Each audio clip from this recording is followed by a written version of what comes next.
Alors aujourd'hui, je vais vous parler du casque Quest 3 et le Quest 2. Ce sont deux très bons casques. Alors ce qui me dérangeait à l'époque avec le Quest 2, c'était le fauve. Le fauve, c'était une paire de jumelles. J'avais l'impression de regarder dans une paire de jumelles quand j'étais en VR avec le Quest 2. Et ça m'a fortement dérangé et je savais qu'ils allaient corriger ce tir avec le Quest 3. Et justement, parlons du Quest 3. Par exemple, vous avez un pas-trou qui est correct, mais qui n'est pas excellent, mais c'est correct.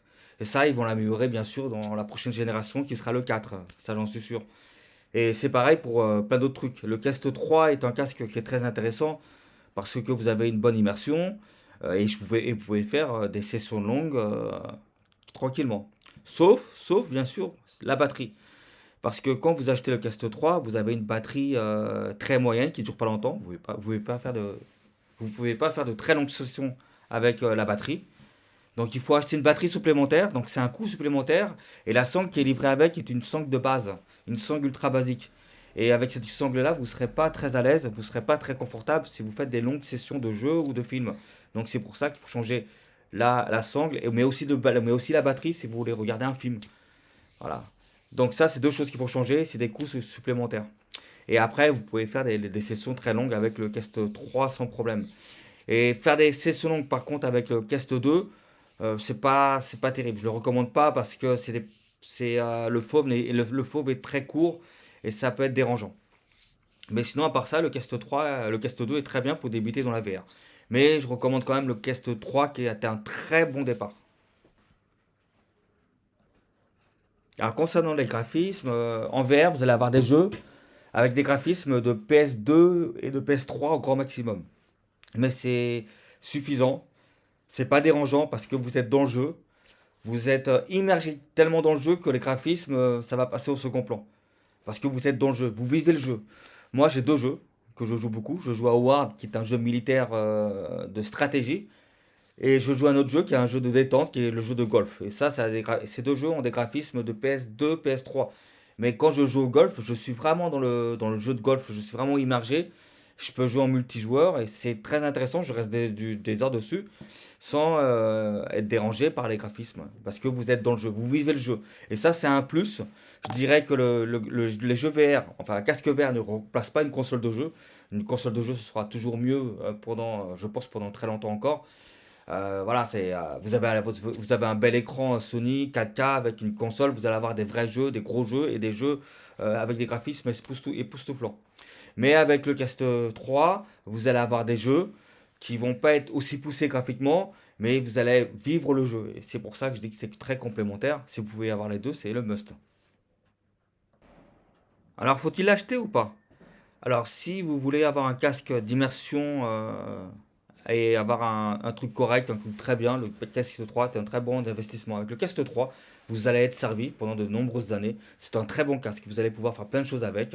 Vous allez pouvoir jouer aussi au Xbox Gaming, qui permet de jouer à la console Xbox avec un écran de 50-60 pouces en version HD. Et ça, c'est très bien. C'est ce qui est un plus, ça, hein. Vous allez pas avoir parce que moi, j'ai le Xbox Gaming. Vous n'allez pas avoir des graphismes de fou, genre 4K, comme sur un écran Sony. Mais vous allez être très très très immergé dans le jeu, malgré que ce soit HD. Vous serez très immergé. Vous serez dans le jeu presque. Parce que l'écran est tellement grand, c'est vraiment agréable de jouer avec le Quest 3, avec le Xbox Gaming. C'est un plus, hein. Je l'ai remarqué. Même si c'est vrai qu'on ne peut pas choisir les jeux, parce que c'est Xbox Gaming qui choisit les jeux pour vous, vous avez quelques pépites. Bon, moi sûr, il y a plein de jeux que j'aime qui ne sont pas encore sortis dans le Xbox Gaming, mais vous avez de très bons jeux qui sont disponibles dans le gaming et vous pouvez vous amuser en patientant ou vous pouvez carrément vous contenter de ça. C'est un très bon achat le Quest 3 aussi pour jouer au Xbox Gaming. Alors pour ceux qui sont pressés, acheter un Meta Quest 3, je reviens à ça, ça vaut vraiment le coup. Par contre, si vous voulez un casque ultra abouti, un casque parfait ou presque parfait, si vous voulez un truc avec plein de choses encore, plein d'autres mises à jour, plein de nouveautés, il va falloir attendre encore. On va attendre parce que les casques ne sont pas encore aboutis à fond. Donc là, il faudra attendre quelques années. Et concernant le casque Apple qui peut donner envie, il faut attendre. Parce que ça, leur casque Apple, c'est un prototype. Et les prototypes, c'est des casques qui ne sont pas encore abouti complètement. C'est comme l'iPad 1. L'iPad 1, il n'y avait pas de caméra. L'iPad 1, il y avait un vieil iOS. Et l'iPad 1, il n'a pas duré très longtemps au niveau mise à jour. Donc c'est pour ça qu'il ne faut pas être pressé, il faut attendre. Et je dirais qu'il faut attendre à l'horizon 2030 pour avoir un casque Apple abouti. Il faut attendre les nouvelles versions. Et d'ailleurs pour Meta Quest aussi, si vous n'êtes pas pressé. Mais si vous voulez un casque VR tout de suite, le casque Meta 3, je le conseille même plus que le 2, si vous voulez faire des longues sessions. Le casque Meta Quest 3 est un excellent choix. C'est un bon choix. Donc après, concernant la méditation, là ça va intéresser peut-être moins de personnes. Moi, je fais la méditation de mon salon. De mon salon, je fais la méditation avec un logiciel qui s'appelle Trip, qui est un programme avec un abonnement ou avec une licence perpétuelle sur une année.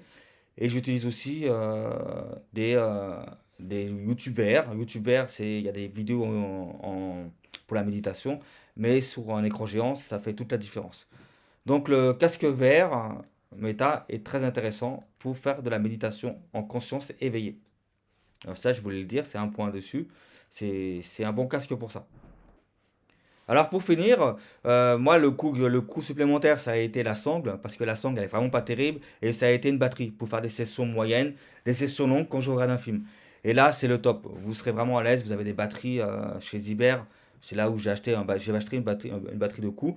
Donc là j'ai deux batteries, et là je suis vraiment tranquille, vraiment à l'aise pour regarder, faut faire des sessions longues. Alors les sessions longues c'est pas pour tout le monde, il y a des gens peut-être que ça va les déranger, parce que la VR c'est un univers particulier, il faut s'habituer. Il y en a qui font des temps de pause, il y en a qui supportent pas de faire des sessions longues. Ça dépend des gens. Mais je trouve que le MetaQuest 3 est fait pour faire des sessions longues. Il est parfait pour ça. Il est très bien, il est correct. Donc voilà, donc là c'est terminé. Et je vous dis à une prochaine vidéo. Je ferai une vidéo sur d'autres thèmes qui n'ont rien à voir avec le MetaQuest. On va faire d'autres choses. Et je vous dis à très bientôt.